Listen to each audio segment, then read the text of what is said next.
Hello student, good morning, Jai Swaminarayan.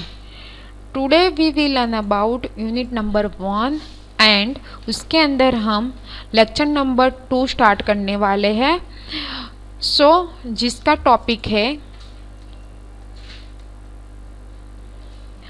Data administrator and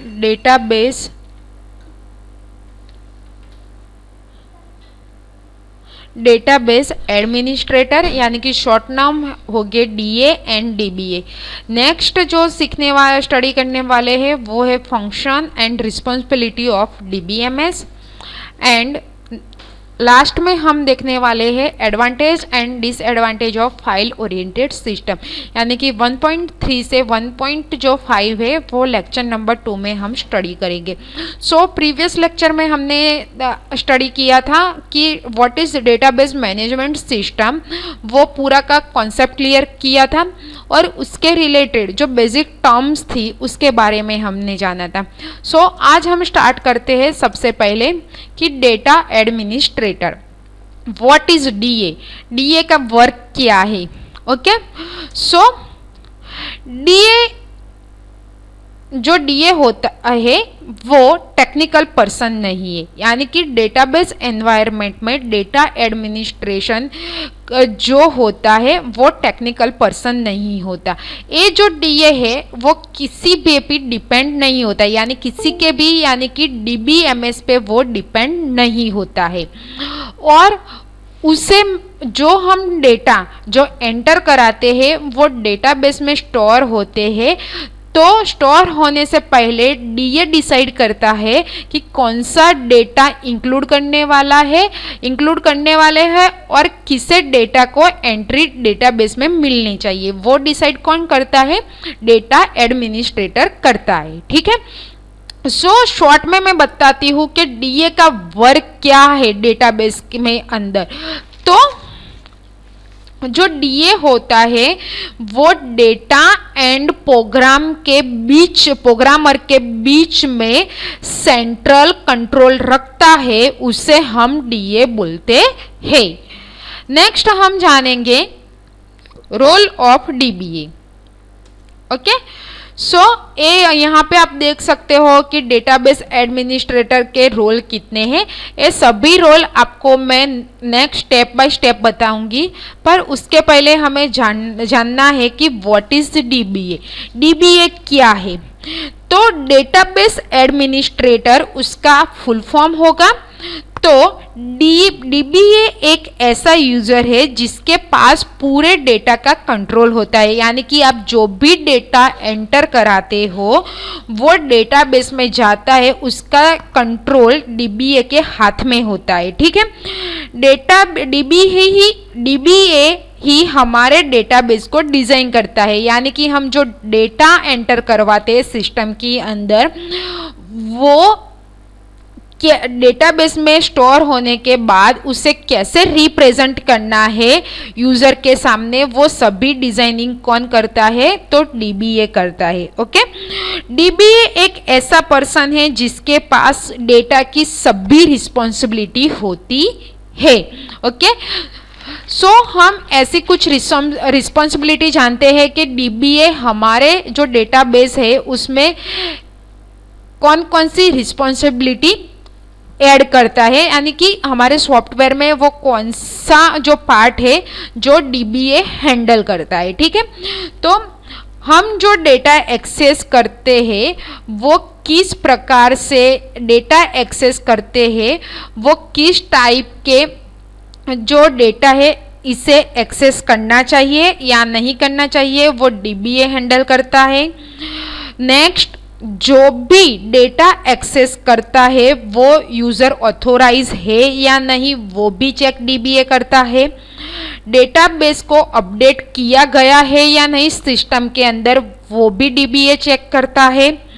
user problem को ठीक करना यानी कि आप जब भी प्रैक्टिकली रन करते हो और जब क्वेरी आती है तो यूजर को प्रॉब्लम को कैसे ठीक करना है वो भी डीबीए हैंडल करता है. स्कीमा चेंजेस करना, नेक्स्ट आएगा कि डेटाबेस के सॉफ्टवेयर को मेंटेन करके रखना, यानी कि आप जो भी डेटाबेस के लिए आप सॉफ्टवेयर यूज करते हैं वो सभी सॉफ्टवेयर को मेंटेन करने का काम कौन करता है, डीबीए करता है। ये सारी जो रिस्पॉन्सिबिलिटी आती है वो डीबीए के अंडर में आती है।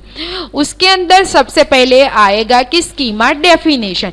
डीबीए तो स्कीमा डेफिनेशन के अंदर डीबीए कैसे वर्क करता है, तो dBA defines the logical schema of the database, यानी कि हमारा जो डेटाबेस के अंदर स्टोर हुआ है वो उसे लॉजिकली डिजाइन कौन करता है, तो डीबीए।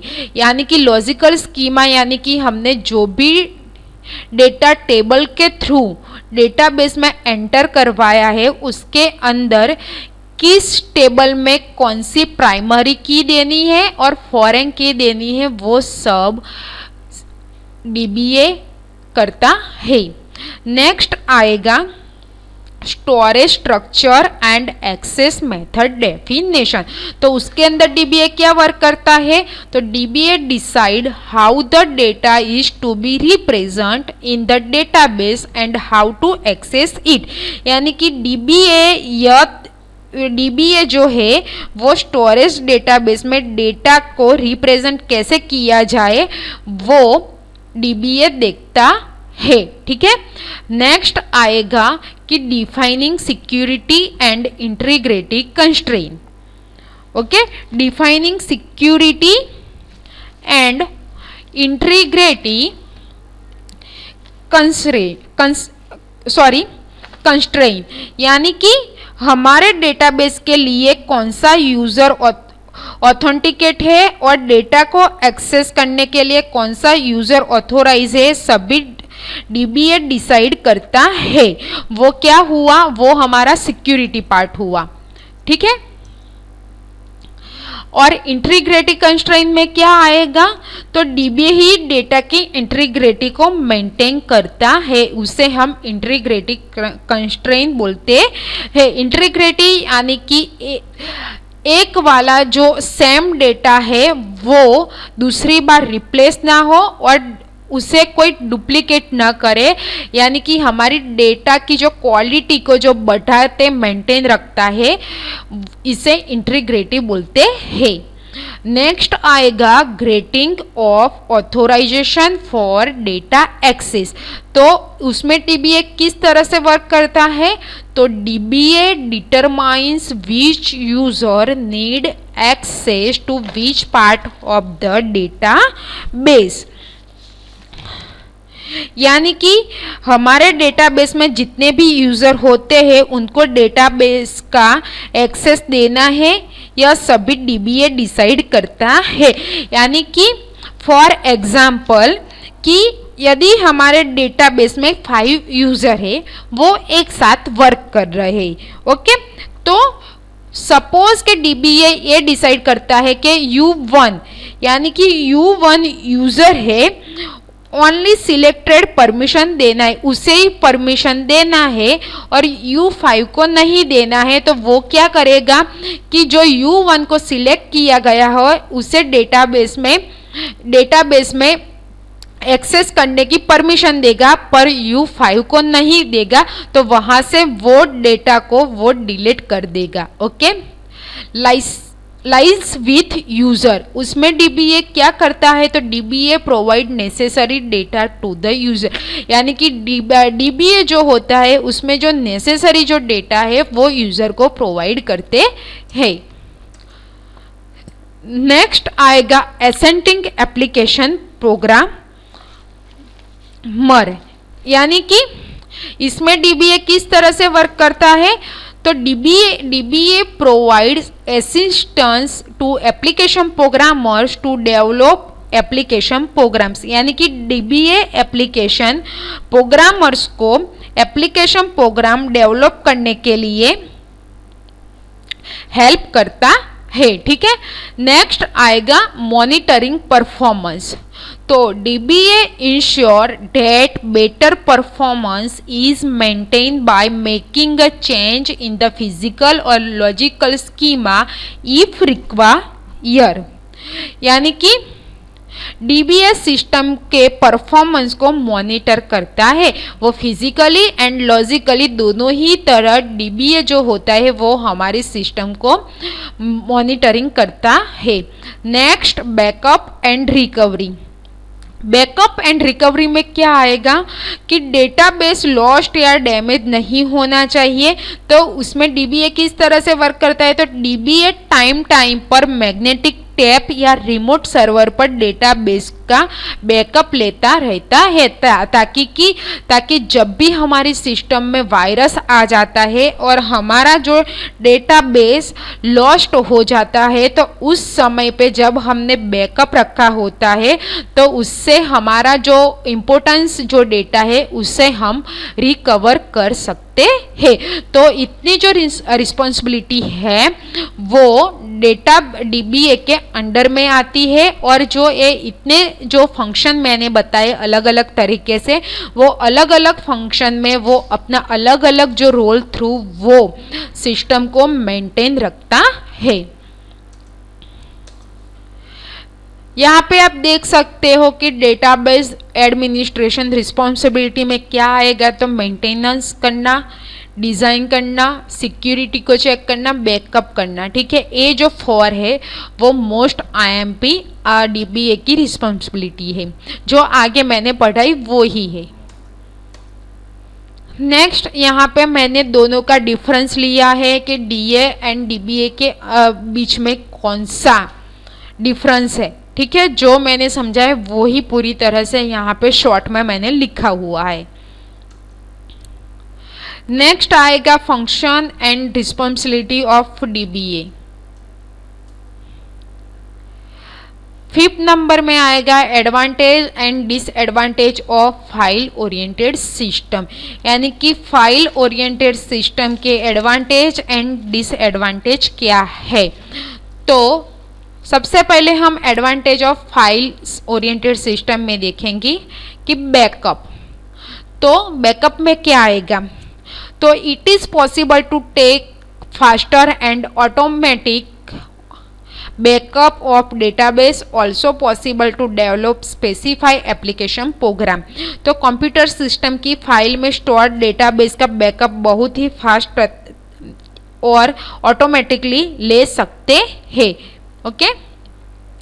नेक्स्ट आएगा कॉम्पैक्टनेस, यानी कि इसमें हम बहुत ही कॉम्पैक्ट तरीके से डेटा को स्टोर कर सकते हैं फॉर इंग्लिश डिक्शनरी। यानी कॉम्पैक्टनेस यानी कि हम जो बोलते हैं ना, सोच समझ के हमें जो भी करना चाहिए वो सोच समझ के पूरे लगन से करना चाहिए, इससे हम कॉम्पैक्टनेस बोलते हैं। यानी कि आप जो भी काम करते हो, आप वो चाहे पढ़ाई का हो, कोई प्रोग्रामिंग करना हो, उससे जब भी हम कोई जगह पे कोई चीज़ स्टोर करना चाहते हैं तो वो पूरी कॉम्पैक्टनेस के साथ करना चाहिए, उससे हम कॉम्पैक्टनेस बोल सकते हैं। थर्ड आएगा डेटा रिट्राइवल, यानी कि इसमें क्या आएगा कि इसमें हम बहुत ही अच्छी डेटा रिट्राइवल टेक्निक का यूज़ करके बहुत ही फास्ट तरीके से फाइल में स्टोर डेटा को रिट्राइव कर सकते हैं।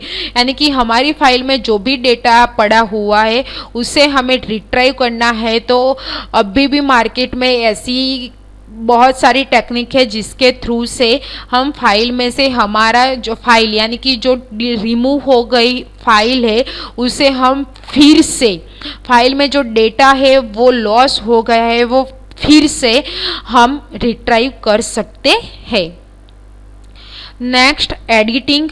तो एडिटिंग में क्या आएगा, तो कंप्यूटर में स्टोर किसी फाइल की इंफॉर्मेशन को एडिट करना बहुत ही मीन्स के आसान तरीका है। एडिटिंग के लिए इनमें कई एप्लीकेशन, प्रोग्राम्स या एडिटिंग सॉफ्टवेयर का यूज़ किया जाता है। यानी कि आप जब भी कोई फाइल में कोई फाइल की इंफॉर्मेशन को एडिट करते हो तो वो इंफॉर्मेशन को एडिट करने के लिए आप देखते होंगे कि कई तरह के प्रोग्राम्स है, सॉफ्टवेयर है, उसके थ्रू आप अपनी फाइल में अपने तरीके से आप एडिटिंग कर सकते हो। नेक्स्ट आएगा रिमोट एक्सेस। तो रिमोट एक्सेस में क्या आएगा, तो इसमें हम डेटा को रिमोटली एक्सेस कर सकते हैं। तो कैसे कर सकते हैं, तो यूज़र को उस डेटा को एक्सेस करने के लिए प्रेजेंट लोकेशन में लाइव रहना जरूरी नहीं होता है, यानी कि जहाँ डेटा रखा हो ऐसे। यानी कि हम बोल सकते हैं कि डेटा रिट्राइव में कि जब भी हम कोई डेटा, फॉर एग्जाम्पल कि आप अभी कॉलेज में बैठे हो और आपकी जो मोस्ट आईएमपी जो फाइल है वो सबमिट करानी है, वो आपके घर के लैपटॉप में पड़ी है। तो आप क्या करेंगे कि मैं भूल गया, मेरी फाइल तो मेरे घर के लैपटॉप में रह गई है, तो मैं दूसरे दिन आऊँगा तो मैं आपको बताऊँगा। पर रिमोट एक्सेस थ्रू आप इसे इजीली शेयर कर सकते हो। यानी कि घर में कोई भी व्यक्ति हो, कोई भी पर्सन होगा, इसे आप जस्ट बोल देते हो कि मेरा पीसी ओपन रखो, तो वो क्या करेगा, आपका पीसी ओपन करेगा। तब आप जब कॉलेज में बैठे हो तो कॉलेज के पीसी से आप अपना घर का पीसी एक्सेस करते हो। इसे रिमोट एक्सेस बोलते हैं और आपका डेटा जो है वो आप ले सकते हैं। ओके, नेक्स्ट आएगा शेयरिंग। तो शेयरिंग में क्या आएगा कि कंप्यूटर सिस्टम की फाइल में स्टोर्ड डेटा को हम बहुत सारे यूज़र के बीच सेम टाइम में शेयर कर सकते हैं। यानी कि शेयरिंग में हमारा जो टाइम है वो बच जाता है। यानी कि मल्टीपल यूज़र को हम अपने तरीके से थोड़े ही समय में हम कई सारे डेटा शेयर कर सकते हैं। नेक्स्ट आएगा disadvantage of file oriented system. तो उसके अंदर सबसे पहले आएगा डेटा रिड्यूडेंसी, यानी कि डुप्लीकेशन ऑफ डेटा। यानी कि इसमें क्या होता है, सेम डेटा को दो फाइल में स्टोर होता है तो हम उसे डेटा रिड्यूडेंसी कहते हैं। यानी कि एक जैसी कई सारी हमारी सिस्टम में जो फाइल मीन्स के जो बनती है, डुप्लीकेशन बनती है, तो इससे हमारी मेमोरी वेस्ट होती है। इसे हम क्या बोलते हैं, डेटा रिड्यूडेंसी। फॉर एग्जांपल यहाँ पे मैंने लिखा है कि customer having accounts like current and saving in same bank. यानी कि आप एक ही बैंक में दो अकाउंट ओपन कराते हो, वो है करंट एंड सेविंग। तो वो वहाँ पे आप क्या जो फाइल है वो डेटा रिड्यूडेंसी कहलाती है। नेक्स्ट आएगा data inconsistency.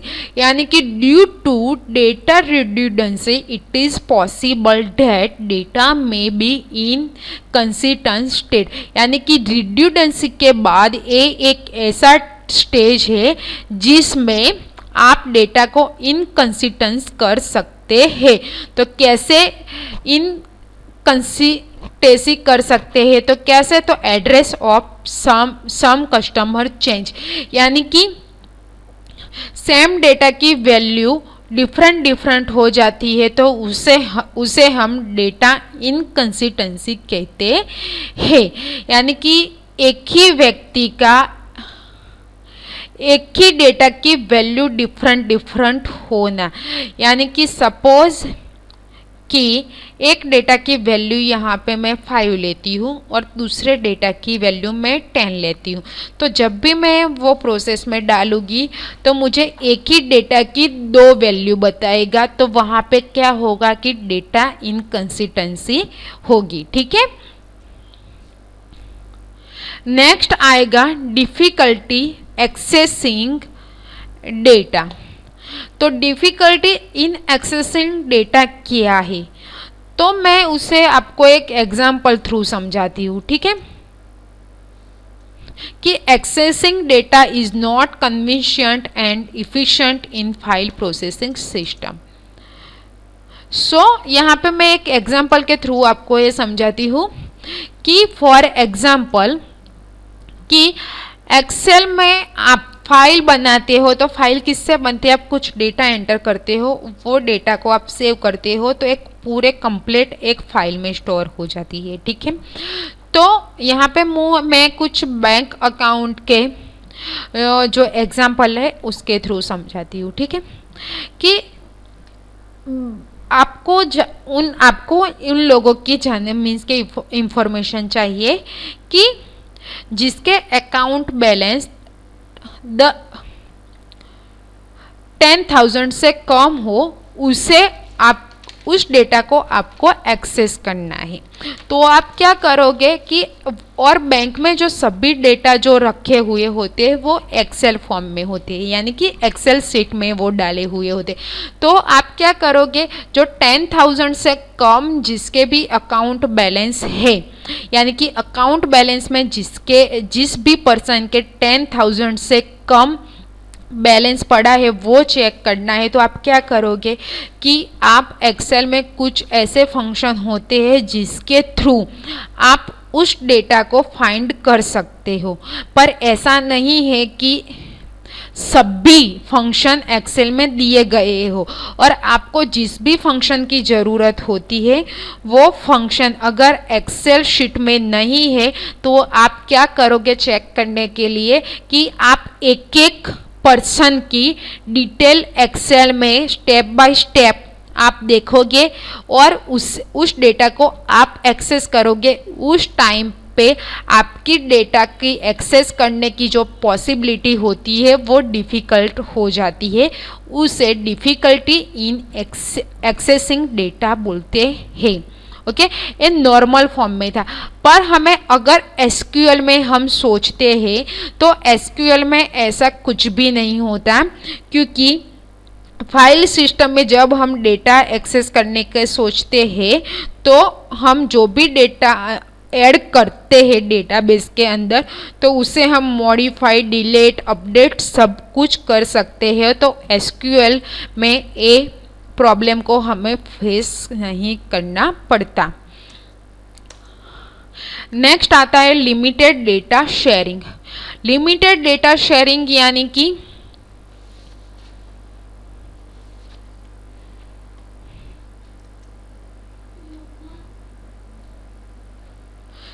Limited data sharing किसे बोलते हैं, यानी कि डिफरेंट फाइल में have different format and may be store in different location, यानी कि जो अलग अलग जो फाइल होती है वो आप अलग अलग फॉर्मेट में आप सेव करते हो और अलग अलग जगह पे जब भी आप स्टोर करते हो तो उससे आप जब भी एक्सेस करना चाहते हो तो आपका उसका लोकेशन नहीं मालूम होता, तब आपको डेटा आइसोलेशन शेयरिंग की जो प्रोसेस है वो डिफ़िकल्ट लगती है।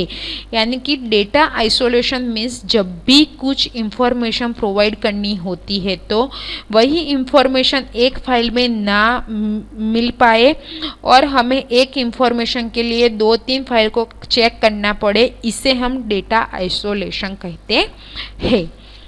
नेक्स्ट आएगा कि इंटीग्रिटी प्रॉब्लम, यानी कि डेटाबेस में डेटा को डुप्लीकेशन नहीं होने देता और डेटा को मेंटेन रखता है। फॉर एग्जाम्पल के balance must not be less than और 0 इन बैंक अकाउंट, यानी कि ये हमारे डेटाबेस की इंटीग्रिटी का जो प्रॉब्लम होता है उसे सॉल्व करता है। किस तरह से कि हमारी बैंक का जो अकाउंट होता है उसमें नहीं कम और नहीं 0 वो होने देता है, इसे हम इंटीग्रिटी कहते हैं। नेक्स्ट आएगा atomicity problem. What is atomicity problem? तो any operation on database must be atomicity. Okay, तो ऑटोमिसिटी मीन्स यह है कि एक प्रोसेस को पूरा कंप्लीट करना या फिर कुछ भी नहीं करना, उसे ऑटोमिसिटी प्रॉब्लम कहते हैं। फंड ट्रांसफ़र, फॉर एग्जांपल यहाँ पे फंड ट्रांसफ़र आया है, तो मैं आपको कुछ एग्जांपल के थ्रू बताती हूँ कि हम कुछ प्रोसेस एग्जीक्यूट करते हैं पर वो बीच में ही रुक जाता है, तो हमें सिस्टम इनकंसिस्टेंसी में मिलता है। यानी कि सपोज हम अपने फ़ोन में रिचार्ज करा रहे हैं और अकाउंट से हमारे पैसे कट जाएंगे पर रिचार्ज नहीं होगा, तो सामने वाला जो शॉपकीपर है वो क्या बोलेगा, हम यूज़र को क्या बोलेगा कि हमारा काम तो कंप्लीट हो गया, पैसे तो कट गए पर हमारा रिचार्ज नहीं हुआ, वो क्या। सो स्टूडेंट, एक प्रोसेस को कंप्लीट तभी बोला जाएगा जब उसके अंदर जितने भी स्टेप रह गए हैं वो सारे कंप्लीट हो, और यदि एक भी स्टेप कंप्लीट ना हो तो वह प्रोसेस को कंप्लीट नहीं होने देता, उसे हम ऑटोमिसिटी प्रॉब्लम कहते हैं। नेक्स्ट आएगा सिक्योरिटी प्रॉब्लम। तो सिक्योरिटी प्रॉब्लम यानी कि database should be accessible to user in limited way. यानी कि जब हम डेटाबेस क्रिएट करते हैं उस टाइम टेबल के लिए हर एक चीज़ स्पेसिफाई कर सकते हैं, जैसे कि उसे कौन व्यू कर सकता है, मॉडिफाई कर सकता है, उसे कौन अपडेट डिलीट कर सकता है, वो सभी हम डेटाबेस के अंदर कर सकते हैं। लेकिन जो हमारी फाइल बेस्ड सिस्टम है उसमें हम कुछ भी नहीं कर सकते।